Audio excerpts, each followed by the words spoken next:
హరి ఓం శ్రీ గురుభ్యో నమ.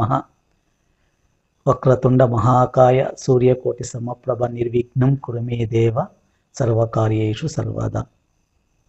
గురుబ్రహ్మ గురు విష్ణు గురుదేవో మహేశ్వర గురు సాక్షాత్ పరబ్రహ్మ తస్మై శ్రీ గురువే నమ.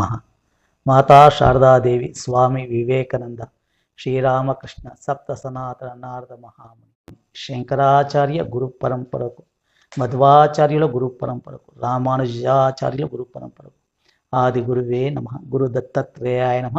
గురు దక్షిణామూర్తి మేధాదేవి సమేత గురు దక్షిణామూర్తి సద్గురు సాయినాథ్ మహారాజకి కృష్ణం వందే జగద్గురు. శివాయ విష్ణురూపాయ శివాయ నమ. శివశక్తి స్వరూపిణి జై శ్రీ హనుమాన్. ఆత్మీయ బంధుమిత్రులారా, ఈరోజు మన ఈ యొక్క వీడియో చేసేదానికి ఆర్యవైశ్యుల కుల దేవత అమ్మవారు శ్రీ జగన్మాత వాసవి కన్యకా పరమేశ్వరు జన్మదినము జరుగుతుంది. రేపు శనివారం నాడు ఈ యొక్క జన్మదినాన్ని గురించి, వైశ్యుల గురించి, ఆర్య వైశ్యుల గురించి, వారి యొక్క వృత్తాంతము, వారి యొక్క సేవ మనోభావన ఏమిటి, ఎలా అనేది ఆర్య వైశ్యులకి చాలా మందికి తెలుసు. మనం వైశ్యులము, మనం ఏమి ఎట్లా అని కొందరికి అంతా బాగా తెలుసు. కానీ ఈ యొక్క ఇప్పుడు నేను చెప్తా ఉండే విశేషం, వైశ్యుల విశేషం నేను చెప్తుండేది ప్రతి ఒక్కరు వినండి. మీకు నచ్చితే ఇది సరిపోయింది, ఇది చెప్తున్నది బాగుంది, మీకు సరిపోయిందంటే మీరు అందరితో పంచుకోండి. ఈ యొక్క పంచుకొని మన వైశ్యుల యొక్క చరిత్ర ఏమి, ఎట్లొచ్చినాము, ఎట్లు భూలోకంలో మనం ఉన్నాము, మన యొక్క సంతతిని ఎట్లా చేస్తున్నాము, మన వ్యవహారం ఎలా చేస్తున్నాము అనేది ఆర్య వైశ్యుల ఒక జీవన చరిత్ర. మొదటిగా మన వైశ్యులు ఎలా వచ్చాము అంటే, బ్రహ్మదేవుడు సృష్టించిన చతుర్వేదాల మహావిష్ణు శ్రీకృష్ణ పరమాత్మ చతుర్వేదాల అంటే వేదాలు నేర్చుకునేవాడు, వేదాలు చదివినవాడు, బ్రహ్మజ్ఞానము కలిగినవాడు బ్రాహ్మణుడు. అర్థం చేసుకోండి. వేదాలు చదివి, వేదాలు నేర్చుకొని, వేదాలని 10 మందికి చెప్పించి, శాస్త్రాలు చెప్పించిన వాడు బ్రాహ్మణుడు. అంటే జాతి కుల మత భేదాలు మనకు ఉండలే. నేను చెప్పేది జాతి కుల మతాలు భేదాలు ఉండలే. ఆయా వర్ణాలు పెట్టి ఇక జాతులు వర్ణిస్తారు.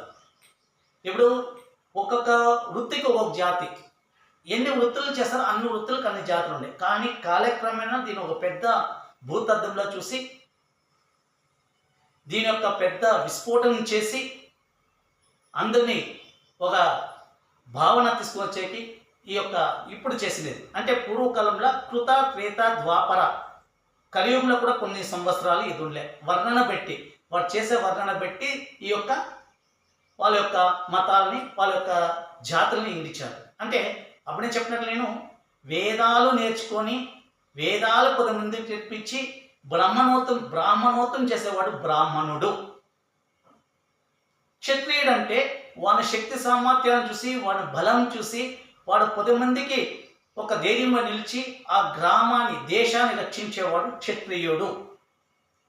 వైశ్యుడు అంటే వ్యవహారం. అంటే ఇక్కడ వేదాలు బ్రాహ్మణుడు చెప్పిస్తే దేశాన్ని రక్షించేవాడు క్షత్రియుడైతే, వ్యవహారం అంటే మన యొక్క వ్యవహారం కావాలంటే డబ్బు కావాలి. డబ్బు ఉండాలంటే దాన్ని ఎలా చేయాలి, ఎట్లా పెంచాలి, ఆ డబ్బును పెంచి ఏం చేస్తే సరిపోతుంది. ఇప్పుడు అన్నీ ఉండడానికి సరిపోతుంది కదా, ప్రతి ఒక్కటి మనకు కావాలి కదా. ఆ కావాలనేదే వైశ్యుడు. ఆ యొక్క వ్యవహారం చేసేవాడు, ఎవరు వ్యవహారం చేస్తారో వాళ్ళని వైశ్యులు అంటారు. ఇంకా శూద్రులు అంటారా, వాళ్ళ పనిముట్లు. ఇప్పుడు ఎన్ని రకాల ఉద్యోగాలు ఉందో, ఎన్ని రకాల ఉద్యోగాలు చేస్తూ ఉన్నారో అదే తర పనులు లేవు. ఆ పనులు చేసే వాళ్ళని శూద్రులు అంటారు. 4 చతుర్వేదాలు మన భారతదేశంలో ఋషిమునులు మనకి ఇచ్చినది. ఇక్కడ జాతి మత భేదాలు లేదు. వృత్తిని బట్టి వాళ్ళు చేద్దారు. ఇది ఇతిహాసం. అంటే కృత త్రేత ద్వాపర యుగాలు నేర్చుకోవచ్చిన ఇతిహాసం. మన వైశ్యుల గురించి మనం మాట్లాడుకుంటాం.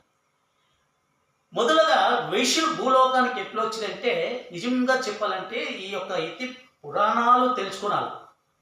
ఈ ఇతిహాసాలు పురాణాలు తెలుసుకుంటే మనకు అర్థమవుతుంది. వేద ఋషులు మనం చెప్పిండే అర్థాలు మనం తెలుసుకోవాలి. మనకి మొదటగా మనము కైలాసంలో ఉంటే వింటారు, అంటే పార్వతీ పరమేశ్వరులు సేవ చేసుకో ఉంటే వింటారు. మనం ఆ పార్వతీ పరమేశ్వరులు సేవ చేసుకొని మనం వైశ్యులుగా అక్కడ ఉంటుంది.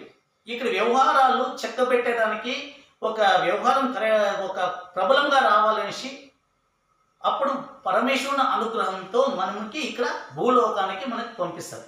కుబేరుని సహాయంతో భూలోకానికి పంపిస్తారు. ఇది ఒక నోట్ చేసుకోండి. మనకి వైశ్యులుగా మన భూలోకానికి వచ్చి కుబేరుని సహాయంగా మన భూలోకానికి మనం వస్తాము. మనం కృతయుగంలో ఉన్నాము, త్రేతాయుగంలో ఉన్నాము, ద్వాపరయుగంలో ఉన్నాము, కలియుగంలో వ్యవహారం చేసేవాడిని వైశ్యుడు అంటాడు. ఈ వైశ్యులు కాలక్రమేణా అన్ని యుగాలను ఉన్నారు. రాజు ఇప్పుడు మనకి బ్రాహ్మణుడు ఎట్లో, రాజు ఎట్లో, వైశ్యుడు కూడా అంతర్ శ్రేష్టమైనడు. వైశ్యుడు కూడా నిత్యమైన అంటే ప్రవృత్తి, వాళ్ళ వృత్తిని బాగా చేయరు. వైశ్యుడు ద్రోహం చేయకూడదు. అంటే ఏమో కొన్ని చెప్తారు కదా, వ్యాపారం ద్రోహ చింతనం అంటారు. వ్యాపారం ద్రోహ చింతనం అంటారు, కానీ దాని ద్రోహం అంటే ఎట్లాంటి అట్లా చేయకూడదు. కానీ మన వైశ్యులు అది ఉండలే. వైశ్యుల ద్రోహం చేసేది చాలా తక్కువ. నీతి, న్యాయం, నిజాయితీ, ధర్మానికి వైశ్యుడు, దాన ధర్మాలకి వైశ్యుడు. ఇది కాలక్రమేణా నేర్చుకొని వచ్చాయి. ఇది కాలక్రమేణా నేర్చుకొని వస్తే అన్నప్పుడు మనకి ఈ యొక్క కలియుగంలో వస్తున్నప్పుడు మనము వైశ్యుల ఇప్పుడు ఒక్కొక్క వంశంకి ఒక్కొక్క రాజులు, చక్రవర్తులు ఉన్నారు. ప్రతి ఒక్క వంశంలో చక్రవర్తులు ఉన్నారు. కమ్మవారికి చక్రవర్తులు ఉన్నారు, బలిజోళ్ళకి చక్రవర్తులు ఉన్నారు, బలిజోళ్ళకి శ్రీకృష్ణదేవుడు అంటారు, గౌడులకి చక్రవర్తులు ఉన్నారు. అట్లా మనం చక్రవర్తులు. మనం వ్యవహారమే కాదు, మన భుజబలంతో కూడా మనం చక్రవర్తులే. ఎలాగా అంటే గుప్తుల సామ్రాజ్యం మీరు వింటారు కదా, ఎవరైనా చదివి వింటారు. గుప్తుల సామ్రాజ్యం అంటే గుప్తులు అంటే వైశ్యులు వస్తుంది. వైశ్యులకే పేరే గుప్తుల రసం. చాలా మంది చూడండి, మన వైశ్యులు చూడండి, గుప్తాస్ గుప్తాస్ గుప్తాస్ అని వస్తుంది. ఇప్పుడు మా ఇంట్లో కూడా లక్ష్మీ వెంకటరమణ గుప్తా ఉన్నారు. ఇప్పుడు లక్ష్మీ వెంకటనారాయణ గుప్తా అని పేరు కూడా ఉన్నారు. ఎందులో గుప్తులు ఉన్నా, గుప్తాస్ అంటే వైశ్యులు. జ్ఞాపకం పెట్టుకోండి, చాలా మంది తెలుసుకోండి, గుప్తాస్ అనే వాళ్ళు కూడా వైశ్యులే. ఈ కాలక్రమంలో దీంట్లో కూడా కొన్ని విధాలు అయిపోతున్నాయి. లెక్కలేని ఒక వ్యవహారం చేసే వైశ్యులు ఉన్నారు. ఇప్పుడు నార్త్ ఇండియాలో అగర్వాల్ కూడా వైశ్యులే. ఇంకా కొన్ని మతస్థులు ఉన్నారు. ఇప్పుడు కుమ్ముడు శెట్లు అంటారు, ఆమెకి నగద్ శెట్లు, గానగ శెట్లు, ఇట్లా విడి భాగాలుగా ఉన్నారు. లెక్కలేని భాగాలుగా ఉన్నారు. వీళ్ళందరూ వైశ్యులే అనుకుంటారు, వైశ్యులు లెక్క ఉంటారు. ఇప్పుడు మహాత్మా గాంధీ నార్త్ ఇండియాలో స్వతంత్ర పోరాటం చేసిన వాళ్ళు కూడా వైశ్యులు అంటారు. పోనీ నేను చెప్పేది ఇప్పుడు అర్థం చేసుకొని వస్తాము. ఈ యొక్క వైశ్య పరంపరలో మనము వెనుకపోతే గుప్తాస్ అంటే గుప్తులు అన్నట్టు. ఈ గుప్తులు నా లెక్క ప్రకారం 300 క్రీస్తు శకం 340 నుంచి 540 వరకు మంది రాజ్యపాలన చేశాను. ఇప్పుడు గుప్తాస్ ఉన్నారు, వాళ్ళ వంశ పరంపరమే మనము.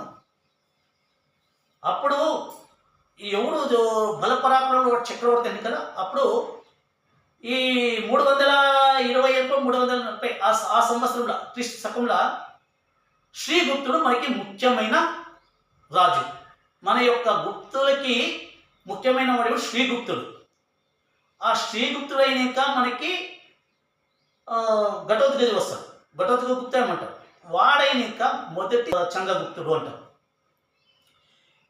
మన మొదటి చంద్రగుప్తుడే మనకి మన విశాలమైన అంటే కాశ్మీరు, ఆఫ్ఘనిస్తాను, పాకిస్తాను, నేపాలు, బంగ్లాదేశు, చైనా, మైసూరు ప్రాంతం వరకు ఈ యొక్క దీని మహా సామ్రాజ్యం గుప్త సామ్రాజ్యం అంటారు. ఈ గుప్త సామ్రాజ్యం స్వర్ణయుగము అంటారు.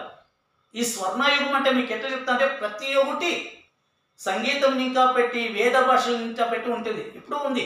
ఇప్పుడు మీరు చదివి ఉండాలి, గుప్త సామ్రాజ్యం చదివి ఉంటారు. మీరు గూగుల్లో సెర్చ్ చేస్తే మీకు చిక్కింది, గుప్తుల స్వర్ణయుగం అని వస్తుంది. ఈ గుప్తులు మనకి 540 సంవత్సరాల కంటే ఈ సామ్రాజ్యం ముందు పరిపాలన చేస్తాడు. ఫస్ట్ గుప్త పరిపాలన చేసింది పాటలీపుత్రం. ఇప్పుడు బీహార్లో పాట్నా ఏముందో ఆ పాట్నానే పాటలీపుత్రం అంటే మనకి గుప్త సామ్రాజ్యానికి రాజధాని పాటలీపుత్రం. చంద్రగుప్తుడు వచ్చినాక దాన్ని మళ్ళీ చేంజ్ చేసుకుంటారు. ఇక దాన్ని గుజరాత్కు మధ్యప్రదేశ్కి ఎత్తుకొని పోతారు. ఈ మొదటి చంద్రగుప్తుడు, రెండవ చంద్రగుప్తుడు కుమారులు ఆవిడ చాలా బల పరాక్రములు. దేశాన్ని పరిపాలించిన చాలా మన గుప్త రాజ్యంలో ప్రతి ఒక్కరు ఆనందంగా ఉంది. మనకి గుప్త రాజ్యంలో మనకి మాతృభాష సంస్కృతంలో వ్యవహారం నడుస్తూ ఉండే. ప్రతి ఒక్కటి సంస్కృతంలోనే మాట్లాడుతుంది. ఆవిడకి లెక్కలేని దేవాలయాలు, వేదాలకి చాలా ప్రాముఖ్యత ఇచ్చింది. మీరు గుప్తుల యొక్క రాజ్యాన్ని మీరు తెలుసుకోండి, మీరే మళ్ళీ మీరు చెప్తారు నాకు. అంటే మీరు కాకుండా నా కామెంట్లో పంపేయండి. ఈ గుప్త సామ్రాజ్యంలో లాస్ట్ విష్ణుగుప్తుడు. సుమారు 540-550 సంవత్సరాల ఈ యొక్క గుప్త సామ్రాజ్యం క్షీణించుకొని వస్తుంది. ఈ గుప్త సామ్రాజ్యం క్షీణించిన పైన కూడా ఈ యొక్క పరంపర నడుస్తూ ఉంటుంది. ఇప్పుడు రాముల పరంపర ఉంది, లవకుశులైనకి పరంపర ఉంది, కృష్ణ పరంపర ఉంది, యాదవుల పరంపర ఉంది, ఇప్పుడు శ్రీకృష్ణదేవరాయల పరంపర ఉంది. అట్లా పరంపర ఉండే ఉంది. మనకు కూడా గుప్తుల రాజ్యంలో మనం పరంపర ఉంది. ఇప్పుడు మనం గుప్తాస్ ఎవరో పిలుస్తున్నారు, నారాయణ గుప్తా, లక్ష్మీ గుప్తా అని ఎవరో పిలుస్తున్నారు, రామగుప్తా అంటారు కదా. ఆ తర మనం గుప్తులంతే వైశ్యులు. దానికే మనకి సాధ్యమైనంతవరకు చాలా మంది గుప్తా అని పేరు పెట్టుకుంటారు. ఈ పరంపరలో మనం వచ్చుకున్నాక ఇది కాలక్రమాన్ని నేర్చుకొని వస్తూ ఉంటుంది. ఇదే అది అట్లే కొన్ని సంవత్సరాలు విడుచుకొని వస్తూ ఉంటుంది. కాలక్రమాల వ్యవహారాలు నడుస్తూ ఉంటుంది. అప్పుడు ఈ వైశ్యులు లెక్కలేని జనాభా ఉంటుంది. ఎట్లా ఏమి దాని యొక్క ఇది ఉంటుంది. అప్పుడు ముఖ్యంగా మన ఆర్య వైశ్యులకి ఇప్పుడు మనం చెప్పేది ఏమిటంటే, మన అమ్మ జగన్మాత వాసవి కన్యకా పరమేశ్వరి ఎలా అని. అమ్మ చతుర్భుజం చంద్రరేఖాం కమలాసన సంస్థిత అంటే అమ్మ చతుర్భుజాలతో జన్మించి ఎలా ఏమిటంటే కుసుమాంబ కుసుమషష్ఠి కుమార్తె పెనుగొండ. ఆర్యవైశ్యులకి పెనుగొండ ముఖ్య క్షేత్రం. ఆ క్షేత్రంలో కుసుమాంబ అనేది అంటే అది కూడా రాజవంశమే. లెక్కేసుకోండి, ఇప్పుడు కూడా రాజులే మనమేమో రాజులు కాదనుకోండి. మనం కూడా పెనుగొండ క్షేత్రాన్ని పరిపాలిస్తున్న రాజులు. ఆ రాజులకి దంపతులు ఆ కుసుమ వాళ్ళకి పరమేశ్వరుని తపస్సు చేస్తారు. ఆ పరమేశ్వరుని తపస్సు చేసినప్పుడు ఎన్నో ఏళ్ళు తపస్సు చేస్తాక వాళ్ళకొక జగన్మాత పుత్రికా స్వరూపం కావాలంటారు. సాక్షాత్ మహాపార్వతీదేవి. లెక్కేసుకోండి, అమ్మ పార్వతీదేవి కుసుమాంబ యొక్క గర్భం నీక జన్మ. మనకి కులగురు భాస్కరాచార్యులు. నిదానంగా చెప్తుంటాను, కొన్ని వెనక్కి ముందుకు పోవచ్చు. ఆ వాగ్దేవి నాకు ఇప్పుడు ఏం మీకు చెప్పాలనిపిస్తే అర్థం నేను చెప్తున్నాను. ఇక నా ప్రయత్నం ఏం లేదు, అమ్మవారు చెప్పేదాన్ని నేను చెప్తూ ఉన్నాను. కొన్ని మాటలు వెనక్కిపోవచ్చు, కొన్ని ముందుకు కావచ్చు, అది మీరు అర్థం చేసుకోండి. కుసుమాంబ ముద్దుల గారాలి బిడ్డగా అమ్మ పార్వతీదేవి మనకి జన్మిస్తుంది. ఆ అమ్మ పెరుగుతూ ఉంటుంది. మనం రాజులు, ఇప్పుడు కూడా చెప్తాం, మనమంతా రాజులు. ఆ పెనుగొండ క్షేత్ర పాలాన్ని పరిపాలిస్తున్న మనం రాజులు. ఈ యొక్క కాలక్రమేణా అమ్మవారు వయసుకు వస్తారు. అమ్మవారు పెద్ద వయసు అయితే మంచి చాలా అందగత్తుగా అమ్మవారు. అక్కడ రాజ్యం సుభిక్షం ఉంది. ఎక్కడ వైశ్యులు ఉంటారో అక్కడ సుభిక్షం ఉంటుంది. వైశ్యులు న్యాయాన్ని ధర్మానుకున్నారు కాబట్టి వాళ్ళు సుభిక్షంగా పరిపాలన చేస్తారు. ఈ పరిపాలనలో మన కులగురు భాస్కరాచార్య యొక్క అనుగ్రహంతో మన యొక్క జీవనం ఆనందంగా జరుగుతూ ఉంటుంది. ఈ ఆనంద జీవితంలోనే కొన్ని విషాద ఘటనగా వస్తుంది. మనం సామంత రాజులు ఉంటాము. హర్షమహావర్ధనుడు చక్రవర్తి ఉంటాడు. హర్షమహావర్ధన చక్రవర్తి వచ్చినప్పుడు మన అమ్మవారిని చూసి, వాసవి అమ్మవారిని చూసి, ఈ అమ్మాయిని నేను ఎలా వివాహం చేసుకోకూడదు, ఈ అందమైన అమ్మాయిని నేను వివాహం చేసుకోకూడదు అనేసి ఆయన అమ్మవారిని ఇష్టపడతారు. కానీ అమ్మవారు హర్షమహావర్ధిని ఇష్టపడలేదు. ఇది కథ ఉంది. ఈ కథ మీకు తెలిసింది కాబట్టి మీరు తెలుసుకుంటున్నారు. ఇది కాలక్రమేణా పెద్ద యుద్ధమే అవుతుంది. యుద్ధమైతే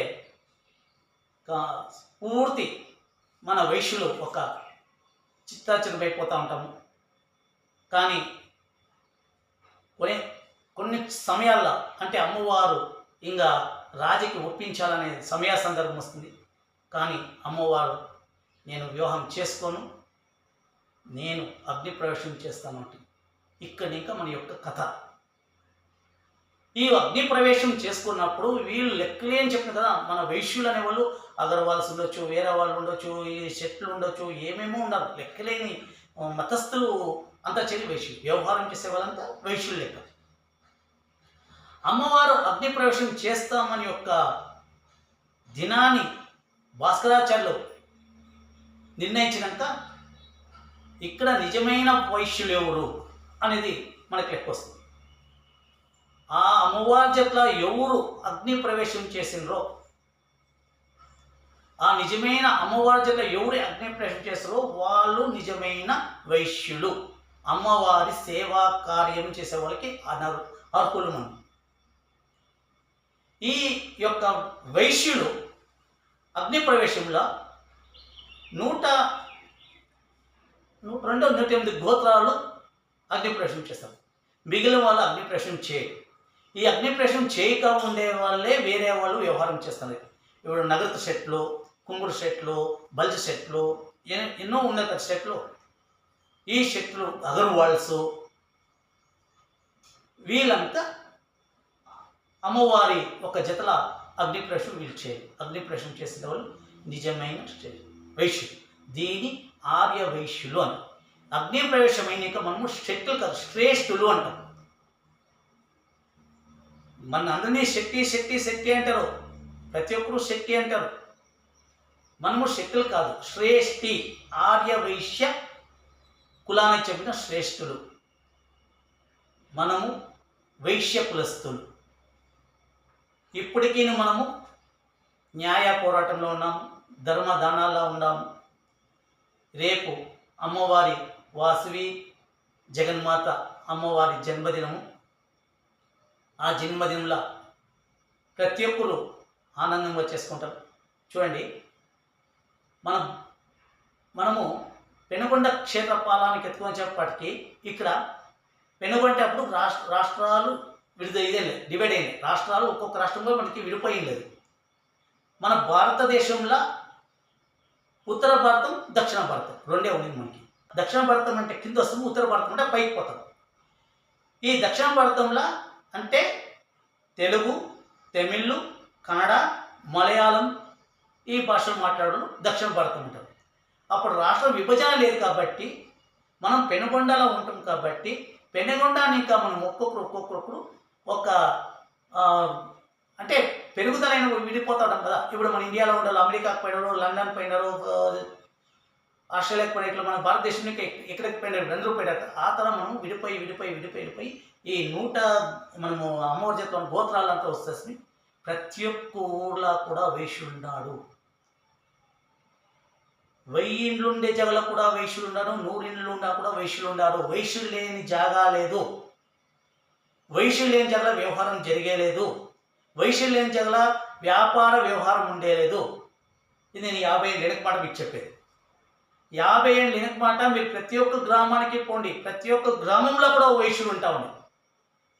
ఆ వైశ్యుడు ఏమిటంటే ఒక చిల్లర అంగడి పెట్టుకోవడం, బట్టల అంగడి పెట్టుకోవడం, బంగారం అంగడి పెట్టుకోవడం. వైశ్యుల యొక్క ముఖ్య వృత్తి బట్టల అంగడి, చిల్లర అంగడి, దుకాణాలు, బంగారు. వైశ్యుడు ఇన్ని వ్యాపారాలు చేసుకొని ప్రతి ఒక్కరితో అన్యం. ఇప్పుడు మీరు తెలుసుకోండి, మీ పూర్వీకులను అడగండి, పెద్దవాళ్ళని అడగండి. ఏమైనా ప్రతి ఒక్కరి ఇంట్లో, రాజింట్లని ఇంకా పెట్టి, వేరే వాళ్ళ ఇంట్లో ఇంకా పెట్టి, బ్రాహ్మణులు ఇంకా పెట్టి ఏమే కార్యక్రమం చేయనా ఏంపా ఎక్కడ పోతే సార్ ఐటమ్ అంటే అన్న వైశ్యులు ఇంట్లో వైశ్యులు వెళ్తాం, శక్తి వాళ్ళ అంగడిలో తెచ్చుకోండి అంటాము. లెక్క అప్పు తీసుకోపోయికి షష్ఠి, బంగారు తీసుకున్నా షష్ఠి కావాలా, బట్టలు తీసుకున్నా షష్ఠి కావాలా, వైశ్యుడు కావాలి. ఇప్పుడు 30 ఏళ్ళనిక ఇది యొక్క డబ్బులు ఈ యొక్క యావది ఐటీబీటీ వచ్చినాక ఇప్పుడు విచిత్రం అయిపోయింది. ఐటీబీటీ రాకుండా ముందర నేను చెప్పేది 1980కి వెనకాల 1970కి వెనకాల మీరు పోతారంటే 1970 వెనకాల పోతారంటే మీరు వెనకాల ప్రతి ఒక్క గ్రామంలో వైశ్యుడు లేని ఊరు లేదు. 1000 ఇళ్ళుంటే అక్కడ 10 ఇండ్లైనా 5 ఇండ్లైనా 2 ఇండ్లైనా వైశ్యుడు, ఓగిళ్ళైనా వైశ్యుడు. అక్కడ ఏ వ్యవహారం, ప్రతి ఒక్క వ్యవహారం వైశ్యుడు ముఖాంతరం పోతా ఉంది. కాలక్రమేణా ఇప్పుడు మన వైశ్యులు వ్యవహారం తగ్గిపోతూ ఉన్నారు, వ్యవహారమే వదిలేస్తున్నాము. ఇప్పుడు ఈ యొక్క ఐటీబీటీ కంపెనీ ఇంకా సాఫ్ట్వేర్ కంపెనీలు ఇంకా అంత సాఫ్ట్వేర్కి వెళ్ళిపోతున్నాం. కానీ మన వైశ్యుల ముఖ్యమైన శ్రేష్టమైన మహానుభావం తెలుసుకుంటాం ఈరోజు. మహాత్మా గాంధీ వైశ్యుడు. ఆ మహాత్మా గాంధీ దేశానికి స్వాతంత్రం వచ్చే పోరాడిన మహాన్ వ్యక్తి అంటే. రెండోది అందరూ మర్చిపోయి ఉంటారేమో,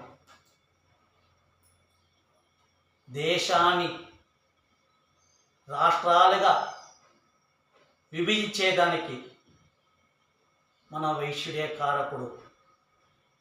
జ్ఞాపకం తెలుసుకోండి. ఈరోజు ఆంధ్ర, కర్ణాటక, తమిళనాడు, కేరళ, మహారాష్ట్ర, ఒరిస్సా, బీహార్ అని మనం చెప్పుకుంటున్నాం కదా, భాష ఆధారితం అని చెప్పుకుంటున్నాం కదా. దీని విడిపోయేదానికి కారకుడు ఎవరనుకున్నారు? మన వైశ్యుడు. జాతి గర్వించే దగ్గర మన వైశ్యుడే.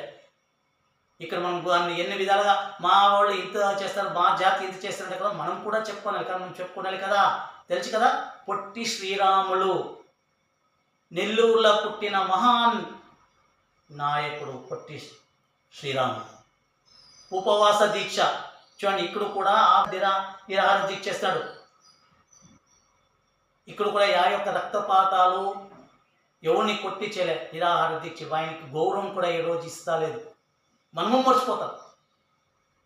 మన పొట్టి శ్రీరాములు మన దేశానికి మహాత్మా గాంధీ ఎట్లు చెప్తాము, నెహ్రూని ఎట్లు చెప్తాము, సర్దార్ వల్లభాయ్ పటేల్ని ఎట్లు చెప్తాము, అట్లా దేశ విభజనకి కారకుడు మన వైశ్యుడు పొట్టి శ్రీరాములు.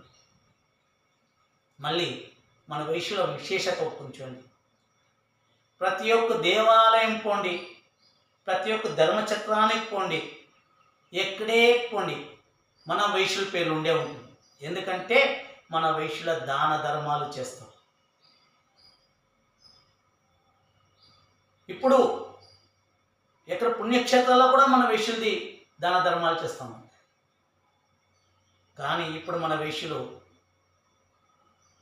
ఈ యొక్క 2000 సంవత్సరాలు ఇంకా యూత్లకి, అంటే దాని ముందు కూడా ఉండొచ్చేమో మనకు తెలియదు. మనకి అమ్మవారు చెప్పిండేది ప్రతి ఒక్కరు వినుకోండి. మనమ శుద్ధమైన సస్యాహారం తినాలి, మనకి చెడు అలవాట్లు రాకూడదు. మహాత్మా గాంధీ కూడా చెప్పినాడు కదా, భగవాన్ చెప్పినది. మనం పార్వతీ పరమేశ్వరుల యొక్క ఆ వంశం ఇంకా వచ్చిండేవాళ్ళు, దేశ రక్షణ చేసిండేవాళ్ళు, వ్యవహారం చేసేవాళ్ళు. 10 మందికి మనము న్యాయనీతిగా ఉండేదానికి మనం ముందు నిలుచుకోవాలి. కానీ మనం ఏం చేస్తున్నాం? ఇప్పుడు వ్యవహారం వదిలేస్తున్నాం. మన వైశ్యుల 70% తాగి తందనాడతారు. మనకి లేదండి, మనకు తాగే అలవాటు ఉండకూడదండి, జూదం అలవాటు ఉండకూడదండి, మాంసాహారం తినకూడదండి. ఇదంతా మనకు లేదండి. సాక్షాత్ పార్వతీదేవి వంశంలో వచ్చిన వాళ్ళండి. అమ్మవారి జట్ల అగ్నిలో పుడి అగ్నినికా పైకి వచ్చిన వాళ్ళండి మనమంతా. అట్లా హర్షవర్ధన్ మహారాజుకి అమ్మవారు ఉద్ధరిందండి. అలాంటి వంశంలో మనము ఆర్య వైశ్యులుగా మనం ఉండామండి. ఇలాంటి వంశంలో మనం జన్మించిన ఈ రేపటి కథ ఎప్పుడు అవుతుంది? వైశాఖ శుద్ధ దశమి నాడు మనకి అమ్మవారు పుట్టినది. ఇది ఎప్పుడూ అవుతా ఉండేది. వాసవి జయంతి చేస్తాం, మేము రా చేస్తామంటే 10 మంది పిలుస్తాము, భోజనం తింటామా, టిఫిన్ తింటామా, వెళ్ళిపోతున్నాం. కానీ అర్థం చేసుకోండి, ప్రతి ఒక్కరికి మా ఇంట్లో చెప్పండి, వైశాఖ శుద్ధ శుక్లపక్ష శుద్ధ దశమి నాడు అమ్మవారి జన్మదినం మన కులగురు భాస్కరాచార్య. చూడండి, మన కులగురు భాస్కరాచార్యులు ఉన్నారు, ఆమె పరంపర మనకు తెలియదు. అంటే మనం చేరం కదా, చేరినా కూడా ఆ యొక్క పెద్ద చిన్న అంతరాలు వేరే పెట్టుకుంటాం కదా.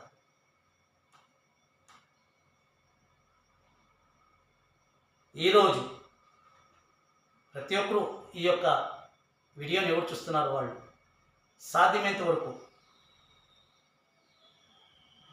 ఈ యొక్క చెడు గుణాలు అంటే మన వేషులకు లేదండి నిజంగా.